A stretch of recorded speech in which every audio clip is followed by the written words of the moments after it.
हर हर महादेव प्रिय भक्तगण, आज हम आपको ऐसी कथा का श्रवण करने जा रहे हैं जो सुनने मात्र से ही आपके जीवन में सुख, संपत्ति और धन की वर्षा होगी। तो चलिए कथा को प्रारंभ करते हैं। लोगों को महाशिवरात्रि के बारे में समस्त जानकारी प्राप्त हो, इसलिए हमने इस वीडियो पर महाशिवरात्रि की समस्त जानकारी शेयर की है। भारत में हिंदू ही नहीं, सभी धर्मों के लोग भगवान शिव की पूजा पाठ और उनकी भक्ति करते नजर आते हैं। और महाशिवरात्रि के दिन तो भक्तों का जन सैलाब भगवान के प्रत्येक छोटे बड्ढे मंदिर में देखने को मिलता है, क्योंकि महाशिवरात्रि के दिन भगवान शिव के दर्शन और पूजा से बहुत लाभ प्राप्त होता है। फाल्गुन कृष्ण पक्ष की चतुर्दशी को महाशिवरात्रि मनाई जाती है। ईशान संहिता के अनुसार महाशिवरात्रि के दिन ज्योतिर्लिंग के रूप में भगवान शिव प्रकट हुए थे, इसलिए इस पर्व को महाशिवरात्रि के रूप में मनाते हैं। महाशिवरात्रि के व्रत को विधि विधान से करने से समस्त दुखों का अंत होता है। इस व्रत को करने से शिव भगवान हमारे कष्ट को दूर करते हैं, इसलिए महाशिवरात्रि को व्रतों का राजा कहा गया है। चलिए आज इस वीडियो में महाशिवरात्रि की संपूर्ण जानकारी विस्तृत सुनते हैं। महाशिवरात्रि हिंदुओं का एक प्रमुख त्योहार है। फाल्गुन कृष्ण चतुर्दशी को महाशिवरात्रि का त्योहार मनाया जाता है। पौराणिक कथा के अनुसार महाशिवरात्रि के दिन सृष्टि का प्रारंभ हुआ था। यह भगवान शिव का प्रमुख पर्व है। इसी दिन भगवान शिव का विवाह देवी पार्वती के साथ हुआ था। वर्ष में 12 शिवरात्रि होती है, जिसमें से महाशिवरात्रि को सबसे महत्वपूर्ण माना जाता है। इसलिए विश्व में महाशिवरात्रि का त्योहार बड़ी ही धूमधाम से मनाया जाता है। पौराणिक कथाओं के अनुसार महाशिवरात्रि के दिन शिवजी प्रकट हुए थे। शिव का प्राकट्य ज्योतिर्लिंग अर्थात अग्नि के शिवलिंग के रूप में हुआ था। ऐसा शिवलिंग जिसका ना तो आदि था और ना कोई अंत था।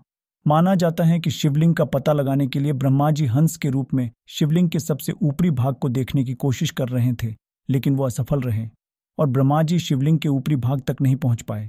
दूसरी तरफ भगवान विष्णु भी वराह का रूप लेकर शिवलिंग के आधार की तलाश कर रहे थे, लेकिन वो भी शिवलिंग का आधार ढूंढने में असफल रहे। विष्णु जी शिवलिंग के आधार तक नहीं पहुंच सके।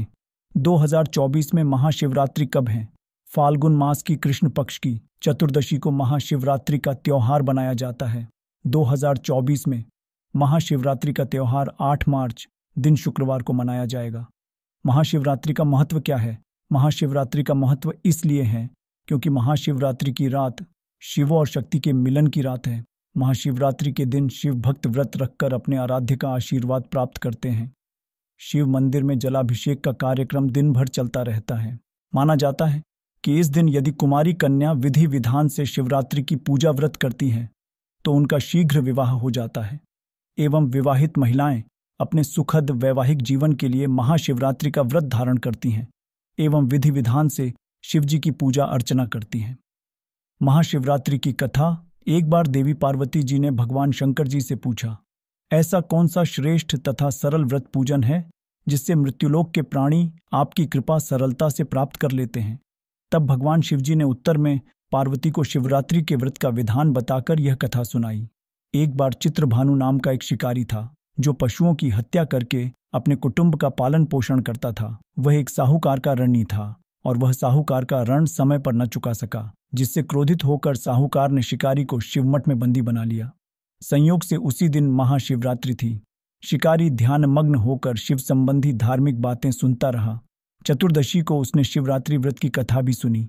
संध्या के समय साहूकार ने शिकारी को अपने पास बुलाया और ऋण चुकाने की बात की। शिकारी अगले दिन सारा ऋण लौटा देने का वचन देकर बंधन से छूट गया। अपनी दिनचर्या की तरह वो शिकारी जंगल में शिकार के लिए निकला। पड्डे रहा, लेकिन दिन भर बंदी गृह में रहने के कारण भूख प्यास से बहुत व्याकुल था। शिकार करने के लिए वह एक तालाब के किनारे बेल वृक्ष पर पड़ाव बनाने लगा।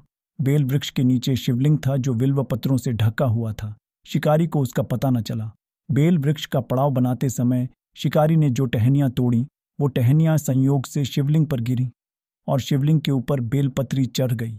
इस प्रकार दिन भर भूखे प्यासे शिकारी का व्रत और पूजा भी हो गई और शिवलिंग पर बेलपत्री भी चढ़ गए।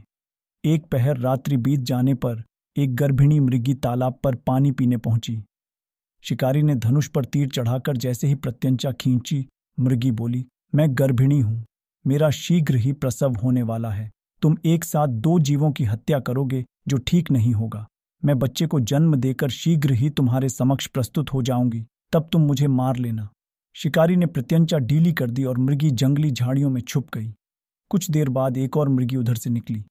शिकारी बहुत प्रसन्न हुआ। पास आने पर उसने धनुष पर बाण चढ़ाया। तब उसे देख मृगी ने विनम्रतापूर्वक निवेदन किया, हे शिकारी, मैं थोड़ी देर पहले ऋतु से निवृत्त हुई हूँ। कामातुर विरहिणी हूँ। अपने प्रिय की खोज में भटक रही हूँ। मैं अपने पति से मिलकर शीघ्र ही तुम्हारे पास आ जाऊंगी।